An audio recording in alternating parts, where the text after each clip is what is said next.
If you haven't already seen my last video, what I'm working on here is a scarf that I'm knitting for my mom. I'm using a pattern called Riptide 135 by Jennifer Shiels Toland and a viscose and wool blend sport weight yarn called Galileo by Knit Picks. The color is called Lunar, and it's this beautiful deep blue with a slight purplish undertone. And the viscose lends a lovely sheen to it. Last time I was maybe about halfway done with knitting it, just trying to get it to the right length. So at this point, I've knit it to the point where it's about 5 inches smaller than where I want it to end up at the end. So I can start the decreases to create the point to match the other end of the scarf. You can kind of see where the fabric is starting to slant to the left here, and that's where the point is starting to take shape. Once I was finished, it measured about 44 inches. I thought I'd show you how it looks in drapes now before I block it, because from my previous swatch of this yarn, it blocks out really nicely and gets a really beautiful drape to it. So I thought there might be a quite notable difference between what it looks like unblocked versus blocked. I block it the same way I block almost all of my knits, which is in cool to tepid water with a little bit of wool wash. I know the wool wash isn't strictly necessary for blocking purposes. You really just have to get it wet in order for it to work, but I like to block most things in the way I intend to wash them, and I hand wash, or at least intend to hand wash, basically all of my hand knitted items. Also, this wool wash has some lanolin in it, which is the natural oil created by the sheep's skin to help protect their fleece and keep it looking nice and healthy, so I figure it helps condition the wool content in the yarn and just gives it a nice finished result.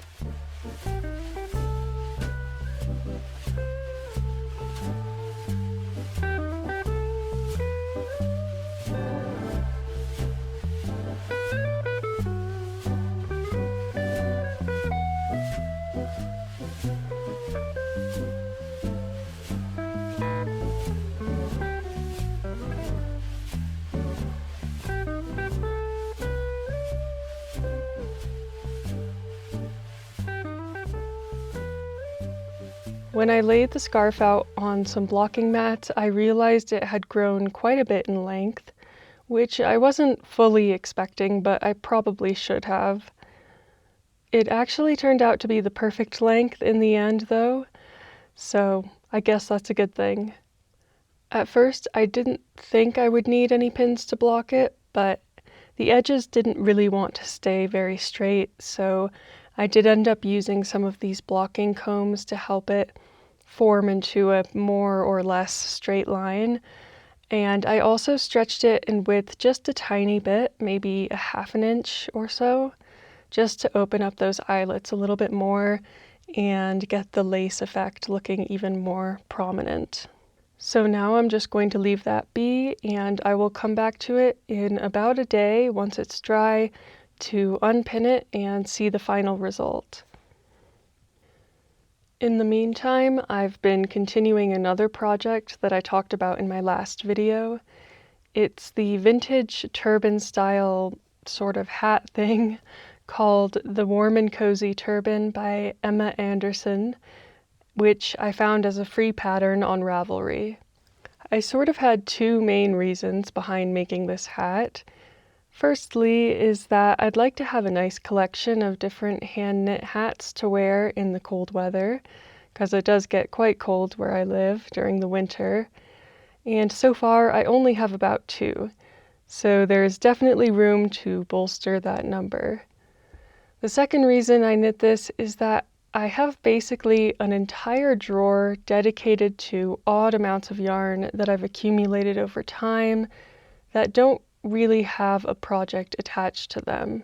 They tend to build up as leftovers from other projects or as yarn that I've ordered to test out for potential future projects, but evidently have not used yet. So I've already knit what is basically a really long band of 1x1 ribbing, and now I'm on to picking up stitches all around the long edge of that in order to start the top of the hat. This is essentially turning it from a headband into an actual hat. I'm still knitting in the same 1x1 ribbing pattern here, just doing short rows back and forth to shape the top of the head. Whenever I run into my stitch marker, I knit or purl one more stitch, then make a wrap and turn, and before I start knitting back in the other direction, I make sure to put that stitch marker back so I don't get completely lost. I'm knitting one additional stitch every single time I do a row, so this is gradually creating width as I work from the back towards the front of the head.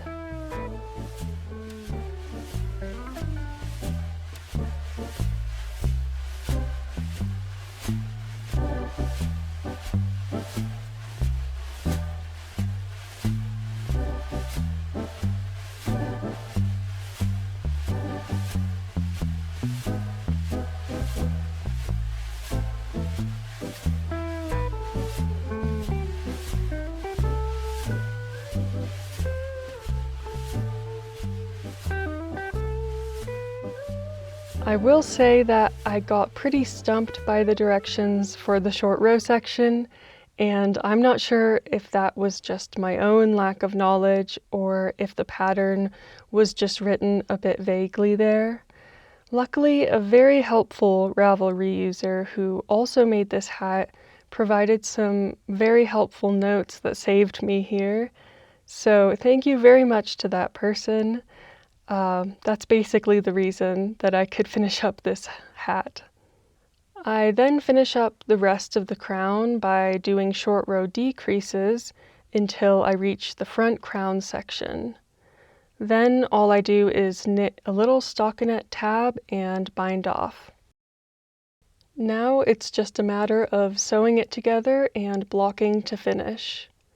The two ends of the quote-unquote headband part get sewn together in a vertical line, and then the little tab of stockinette I just mentioned comes over that seam and gets tacked down. I also decided to sew a little bit up the sides of that tab, since you can see here how it's just open and I can stick my finger right through it. It might be fine to leave it as is, but I'm sewing anyway, so I felt that I might as well close that up and make sure that it lays nicely. It's about at this point that I was really starting to get the feeling that this was going to be way, way too small for me. And when I put it on after sewing, that fear was very much confirmed. I think it sat a good inch or so above the top of my ears, and I think a slight breeze would probably send the thing flying through the air. So I was pretty concerned about that, but not all hope was yet lost, because we still have to block it. This is where my decision to use a superwash wool yarn might just save my life. Well, it was not so much a decision as it was a happy accident. So I took my trusty head form, and first I had to figure out how to make it waterproof so the damp wool would not destroy the cork that the head is made out of. At first I thought I would use this beautiful, God knows how old shower cap to protect it, but I figured I might need to stick some pins through the hat to keep its shape. So unfortunately, my reusable option would be rendered not so reusable if I poked a ton of holes in it. Alas, I had to use some plastic cling wrap instead, but I think if I ever need to block something else without having to pin it, the shower cap option should work well, and be reusable, which is a plus. I could already tell immediately after soaking that the superwash had definitely done its job. It's much floppier and I can see how much the ribbing has grown. A quick check with my measuring tape shows me that somehow, miraculously, it's nearly exactly as large as I needed it to be, which turned out to be 14 inches from one side across the top of the head to the other side. I didn't need to pin it out at all, but I decided putting some pins around the edge would be a good idea to keep it from stretching out too much or sort of warping in shape as it dries, since gravity would also be having an effect on the fabric now that it's on the head form.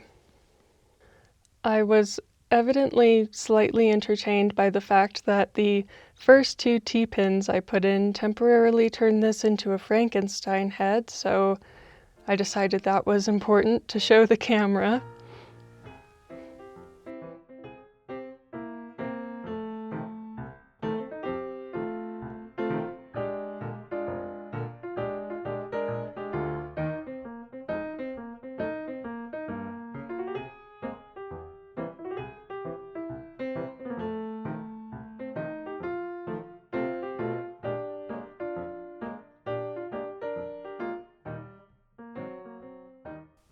So I just put a ton of pins in all around the edge, not stretching it down or pushing up either way, just trying to keep the fabric where it is now.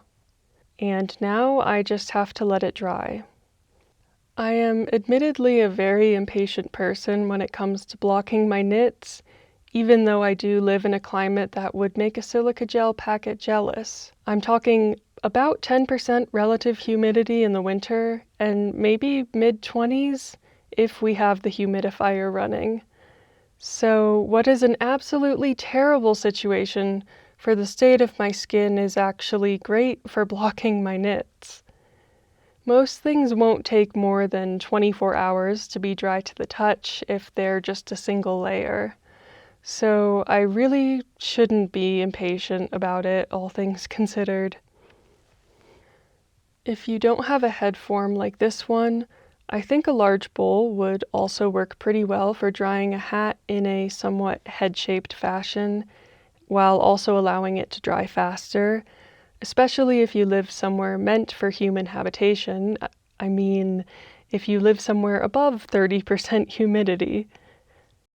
And speaking of dry, as I was blocking this, we were blessed by the winter gods with a flurry of snow for the first time in over a week.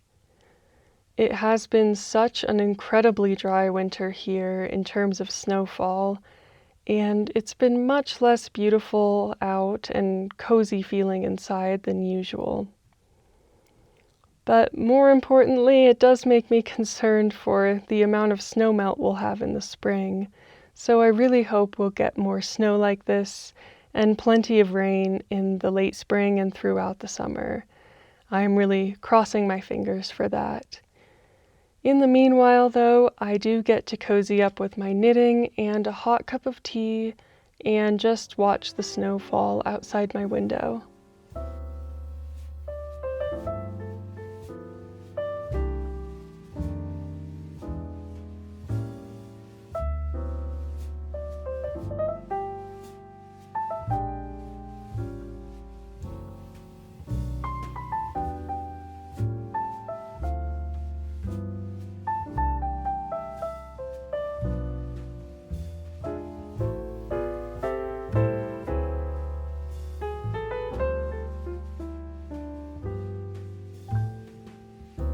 The next day was such a beautiful thing to wake up to.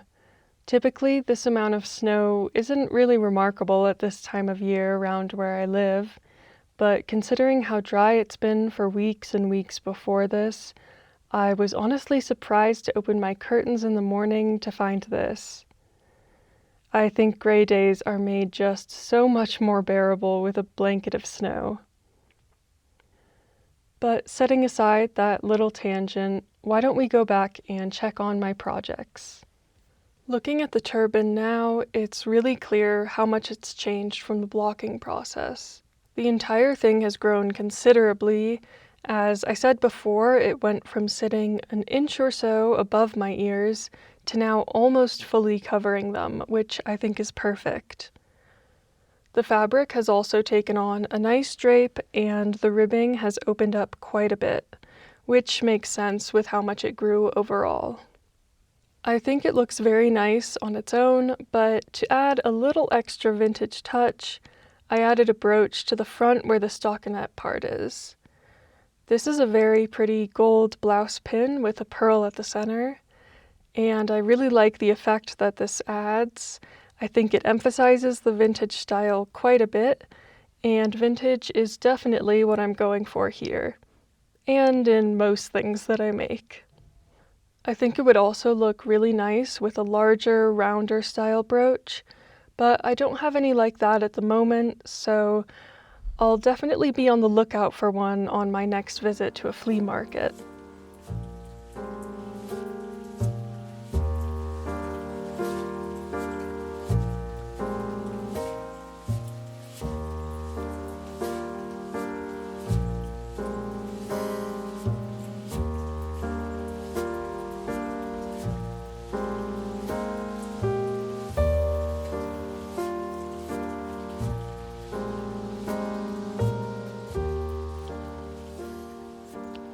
Moving back to the scarf I'm making for my mom, as expected, it took a little less than a day to dry fully, so now I can unpin it from the blocking mats.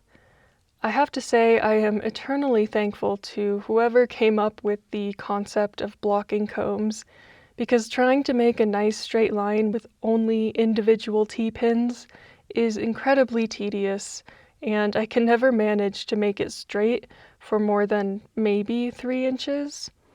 I once ran out of blocking combs while pinning a large shawl, and that was truly a test of patience, perseverance, and willpower. Since then, I have purchased another set of combs and also some blocking wires, which I will say are another incredible invention in the knitting world. The second shawl I made was infinitely less painful to block out with those.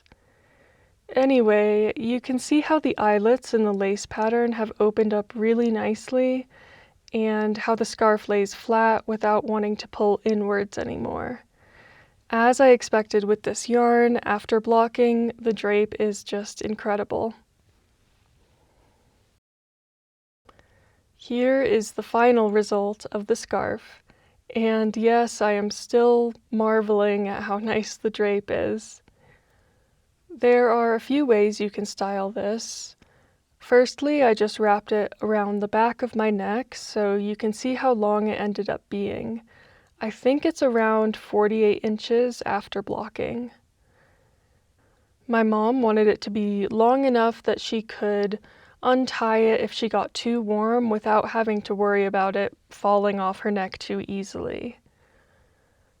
Next, I just tied it once in the front, and it can be worn loosely around the neck, like this, or you can tighten it up if you want to have a little bit more warmth.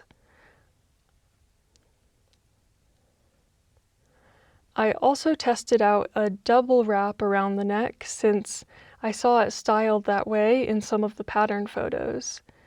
It luckily ended up being a very good length for this style too, and I have to say, although it's more difficult to get on and off, I think this way of styling might be my favorite. Though I am curious what your opinion is. How do you think this scarf looks best? I also made the realization that the yarn I chose matches the color of the skirt I'm wearing here perfectly. More than perfectly, actually. It looks like they were made from the exact same material. I'm a little tempted to buy more of this yarn in this color so I can make a matching cardigan or something. The dye lot might vary a bit, but I am definitely tempted. I already have so many project plans and ideas on my list, but what's one more, right? I hope you enjoyed this video, and if you did, I would very much appreciate if you gave it a like or if you commented what you think. I love hearing your thoughts and opinions in the comments.